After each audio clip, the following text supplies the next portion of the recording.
Welcome to Thought to Action, presented by the London Centre for Policy Research. On this programme, we discuss ideas, solutions to issues, and bringing our thoughts to action. Follow us on the London Centre's Twitter page, @the LCPR, and on London Centre's Facebook page. For more on the London Centre for Policy Research, who we are and what we do, please visit our website at londoncentre.org. If you'd like to help us create more content like this and enjoy future exclusive versions of Ask Us Anything and other special content, we welcome you to become part of our Patreon community at patreon.com/thoughttoaction. Also, feel free to share this video and comment on our discussions. We appreciate your helping us spread the word about our program and conversations. Today on Thought to Action, I have with me BQ Cullum. BQ is a journalist, a veteran, award-winning radio and television broadcaster, a marketing specialist, a strategic planner, and a small business owner. Welcome, Blanquita. Well, I think maybe a strategic thinker. Yeah. Because that's what we have. That's what we have in common. We're strategic thinkers. I'd like to think so. It's hard work, though, thinking strategically. Yes, it is, especially in these times when everybody wants you to think linear and not giving you a big perspective to be able to have other ways to think. They want you to think the way they want you to think, or you're canceled. Which is a beautiful intro to the topic that I'd really like to start with you, which is about the media and the way that journalism and reporting have gone down two different tracks, and the way that our media is now starting to behave in this country. Sad, really. Because I think, you and I know each other, and we were talking about this briefly before the program started. I had the honor of being Senate confirmed and serving for president as a governor on the Broadcasting Board of Governors, overseeing our international broadcasting. So I spent many times in Venezuela when Chavez was in full thrust of power. And I saw what happened to the media, because you know that he got rid of the mayors and the elected officials, the governors, everything. And he wanted to control the media. One very famous station that was a heritage station called RCTV. Well, I went to visit them in Venezuela, and I went into this beautiful area where this building was supposed to be a gorgeous building, and everything was boarded up. And he said, I apologize. And Marcel Grenier, who was the president of the company, last week we were bombed by the Chavistas, and 7 of our people were killed. So then later, as governor, I met with about 30 representatives from every branch of the media you can think of: print, radio, television. And I asked them as a group, I said, why aren't you supporting Marcel Grenier and RCTV? And they kind of pat me on the head. Oh, Blanquita, come on. He doesn't like them, but he's okay with us.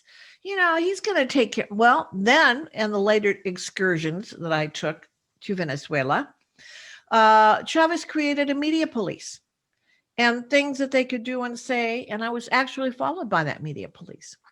Ironically now, how many years later, I guess maybe about 15 years later, almost every one of those entities is shut down. A lot of the print journalists went to prison. Yep. And that expired. Well, I saw that happen in Hong Kong. You and I've talked about that on the air. And now with what I think has been a shock to many people who have been brand loyal to entities like Fox, they're saying the people they trusted, that they believed, that was giving them fair and balanced news, disappoint them. Yep. And look, I don't think really it's not the role of press, journalists, to have an opinion. I mean, look at Walter Cronkite. I mean, we know he was a liberal, but when he was on the air, he was absolutely right down the middle. The same with Ted Koppel. But right now, what happened to the press, and Ailes was brilliant about this. Back in the day when Bill Clinton became president, we saw the boom of talk radio. It was incredible for those of us on the air. And it was because the audience felt betrayed, again, that word, by the mainstream press, that they didn't want to cover their conservative thoughts. And so that's where these talk shows started. Well, Ailes saw that and thought it was brilliant. And when he started Fox, he leaned more to the right, even though the news was fair and accurate, fair and balanced. But now Ailes is gone. Times have changed. They've accepted that Joe Biden is president, even though it hasn't really been confirmed by, January 6th, I think is the date that you Yep. have the joint session of Congress. But, shut up, don't say anything. We're the ones that decide. You don't get to decide. And we can insult you if you have a different point of view. And we've witnessed that now on Fox. So that's a tragedy to me. And as a former governor on the Broadcasting Board of Governors, I just want to see a journalistic standard of ethics again to be able to hold to the facts. The most famous example I can think of in broadcasting history for impartiality used to be, many decades ago, the BBC. Oh, yeah, back in the day. Yeah, back during World War I even, the BBC had this reputation still for reporting the truth. And okay, it was wartime and there were exceptions to that. But after the war, certainly they were internationally famous and accepted as the one source that everybody could go to for the truth. And as you say, Fox's great claim that they still put up on the screen from time to time is fair and balanced. And if they don't maintain that, they are rejecting half the country. No wonder there's anger about the move that they've made. They used to balance out the other 90% of the media. Now they don't seem to, apart from Tucker and Sean and Laura. And I can tell you the same thing I mentioned to Michael Harrison, who's the editor and publisher of Talkers. I said, what do those three have in common? And he said, well, is it consistency? I said, no, they're consistent. But where were they birthed? They were birthed in talk radio. Yep. And they understood the audience. The audience, they were invested in the audience. They listened to the audience. The audience would call them. The audience was the other person at the table. And ironically, the others, they're journalists. They make a lot of money. They know more than we do. They went to J school. Who are you? You're just nothing. Listen to us. And the audience is saying something. I think of a line. Years ago, I had the honor and pleasure to get to know the great comedian, George Burns. And George Burns said to me when I was a young kid, he said, kid, don't forget the folks who buy the tickets. They have forgotten the folks who buy the tickets. They look down on them and they are rebelling. That is, isn't it? It's a topic I could talk about for hours with you. But the other one that I wanted to mention in this genre is the New York Times, which used to be all the news that's fit for print and has now gone openly and admittedly to biased opinion journalism instead of reporting. That's arrogance. That's elitism. Yeah. And they're inaccurate. You know, it's one thing if they were arrogant and elitist and correct, but they're arrogant and elitist and incorrect in many cases. And they have poor sourcing, not something I would have accepted as a governor overseeing Voice of America, Radio Free Europe, or Radio Free Asia, etc. I would say if you've got sources, the old line, remember the old line, if your mother says it so, get another source. Yep. Okay. And they use anonymous sources, inaccurate information. So a lot of people joke it's now become gray lady down.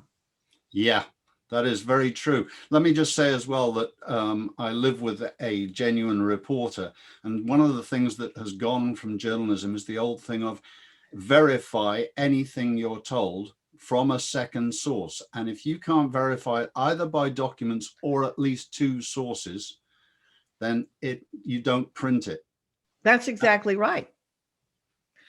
So that kind of leads nicely into just some thoughts on the election and what's going on. And my plea to everybody, which is during Bush versus Gore, it went on and on and on for 31 days. Correct. That would put us at December the 9th or thereabouts. It was about December the 12th. December the 12th. Until then, all these cries of people making firm decisions and what have you. No, let the system play out. We have a legal system. And your thoughts on that? Well, For the people that want it over because they haven't really liked the president to begin with, they just want to be able to get the scalp on their belt and say, get on with him. Just let's get it over with. We've done this. But for those of us that are wanting a fair and accurate count, we understand the long-term ramifications of this. First of all, people love to throw out words now. They love to use these words that are supposed to have a blanket meaning. For example, they want people to have some sort of healing. Like if, it's some sort of revival meeting, we've had this election, we've made the decision, you're healed, get on and live your life. There can be no healing unless there is an accurate count and people do not feel like they've been snookered, cheated. Absolutely. And if they have such good arguments and the vote really went their way, why would they not want to actually make sure that the election is legal so that Joe Biden gets the other half of the country behind him? What frightens me about all of this is the way that Biden is claiming the crown, if I can put it that way, right, without saying, be patient, let's make sure that I'm elected on a widely acceptable base. That's because you're an honorable journalist and you're not acting like a politician. I've not been called a journalist before. Well, but in this case you are, because honestly, this is a new time. You and I talked before we went on air about the fact that a lot of people went to what they affectionately call J school, journalism school. Sure. And they feel that they have a little upper hand than a lot of these great street journalists that have done it for years and still go out and really have a great sense of pride in investigative journalism. They really want the truth. And those guys are the real journalists. Blanquita, you too fit into that category. Well, thank you. I like to know the truth. Yeah. And, I want to go in and cover what's under the rock. Yeah. And I think that's important for this country that we have that demands it. We're not supposed to be manipulated by people who think that they're better than us. That's why we didn't have a king, no offense. We had a president. Absolutely. As a naturalized American, one of the reasons I was happy to leave Britain and take citizenship in this country is because I love freedom. And it has been during this pandemic, which I'm now going to raise, it's been fascinating to watch which states have been led by people who believe in freedom and which haven't. And this idea of imposing national restrictions. No, give us the information. We're American. Give us the information and let us make our own decisions. And you can't tell us what to do. I think what's going to be a real karmic moment for the extreme progressive left. They're going to get kicked in the teeth on certain things because now they think they can feel comfortable to show who they really are. Yeah. AOC can say, we want lists. Yeah. We want to know who you are. We want to know we want to stop them from working. We want to get them. Okay, not in this country. In this country, we don't mind having a fight, but we like a fair fight. We like a fight that's decent. We don't mind if we have to say, okay, this one you win. We'll come back and fight again. But we don't like bullies. Yeah. And we don't like people that think you're a little guy. But on the other hand, we're going to treat you like a little guy, but this person is a protected class. This person gets special treatment. This is not Animal Farm where all animals are equal, but some animals are more equal than others. No. This is the United States of America. I'm laughing because I was thinking of a great quote by Winston Churchill. And he said he likes to see a man who smiles when he fights. And of course, remember, his mother was an American. Yep, absolutely. Isn't it astonishing to see, as you say, the bullying tactics that have been going on for the last 6 months or more by some people on some issues? Yeah. It really does revolve around, at the end of the day, to what you were saying about how the progressives in the Democrat Party are going to end up at least fighting amongst themselves. And that's one of the problems. You end up with the scramble for power. And what you come to the great classic question of name a successful socialist country. I'm not aware of one, are you? I'm not either. And to your point, you made me think of something else. the reason it's very important to have a fair outcome, because a lot of the people, they're like cockroaches that have been in DC, and they don't die. They come back. They resurface in another place, in another administration, another position. A lot of them are getting onto the transition team of projected President Biden. Okay. Yeah. I know some of them, and they were not good when they were there before. Yep. So now they'll have bigger positions, and it won't make them better.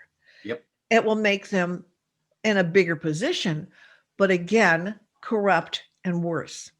Absolutely. So who is going to pull the string of the projected president-elect?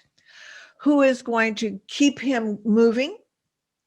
Ironically, I used to think that Kamala Harris was going to have a lot of power. I think that she's more going to be their official ribbon cutter, but I don't think that they want to give her that power because, as you say, they're very jealous of each other's power. And that exists no matter what administration there is. The old line is, who has the closeness to the West Wing and to that Oval Office, they will kill each other for it. Because, they all become these little czars. They forget the person that they're serving. Yeah. The one person who I think, was the most effective in having a good cabinet to begin with, his first time he was, the first 4 years, was Reagan. Because they felt a part of something magnificent. Yep. But then you get all these little egos. It's astonishing how quickly people forget that their power comes from the people and that they work for the people. And they are there to exercise the will of the people, not their own wills. Blanquita Cullum, thank you. That has been a fantastic discussion. Please come back. I will. I'm looking forward to it. You're my new best friend. I will love to do it. Thank you so much. And thank you for being with us on Thought to Action. I'm Tim Wilson. You can keep up to date with Thought to Action if you have not already done so by subscribing to our YouTube channel for updates on what we're doing. You can also catch Thought to Action on Apple Podcasts, Spotify, iHeartRadio, and other digital outlets. If you'd like to help us create more content like this and enjoy future exclusive versions of Ask Us Anything and other special content, please join our Patreon community at patreon.com/thoughttoaction. Also, what would be greatly helpful to us is if you'd share our videos and our audio podcasts with your friends and colleagues. With censorship on the rise, ideas like the ones we discuss may be suppressed or silenced by certain interests and search engine algorithms. We thank you very much for your support. Please visit our website at londoncentre.org for more info on the London Centre for Policy Research. Again, thank you for watching and listening to Thought to Action.